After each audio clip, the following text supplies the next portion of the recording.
Баршаңызға сәлем, сіздермен бірге арайлымын. Бүгін сіздерге асқабақ дәнінің пайдасы туралы ақпаратпен бөлісемін. Алдымен қазақ тілді каналға тіркеліп, лайк басып, қолдауыңызды білдіріңіз. Видеоның соңына дейін көріңіз. Жүрек пен қан тамырларына пайдалы. Асқабақ дәндерінің құрамында жүрек жұмысын қалыпқа келтіретін магний бар. Магний жүрек бұлшық еттерінің жұмысын жақсартып, сонымен қатар холестерин деңгейін төмендетеді. Қан қысымын тұрақтандырады. Гипертониктерге жиі жеп тұру кеңес беріледі. Ми жұмысын жақсартады. Асқабақ дәндерінің құрамындағы триптофан амин қышқылы ағзадағы серотонин өнуіне жол ашады. Бұл ұйқының толықтай жақсаруына септігін тигізеді. Дәнек құрамындағы цинк бас ми жұмысын қалыпқа келтіріп, еске сақтау қабілетін жақсартады. Ағзаның шаршауын да басады.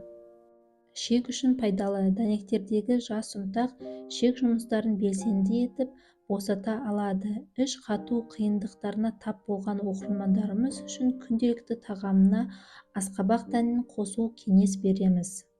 Ішек құртымен күресе аласыз. Асқабақ дәні халық медицинасындағы ішек құртына қарсы қолданатын ең әсерлі құрал.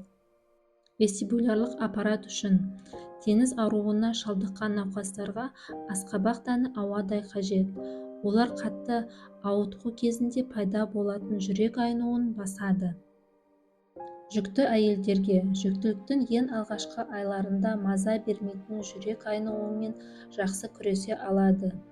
Көптеген болашақ аналар асқабақ дәнінің арқасында жеріктіктің ең қиын кезеңін жеңе алады. Еркектерге пайдалы. Асқабақ дәндерінде жеткілікті мөлшерде омега-3 май қышқылдары мен цинк бар.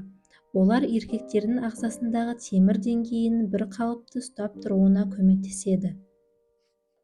Ескерту: асқазан ішек жолдары қатты бұзылған, ішек жолдары зақымдалған, асқазан шырынының қышқылдығы жоғары адамдарға асқабақ дәндерімен әуестенбеуге кеңес береміз.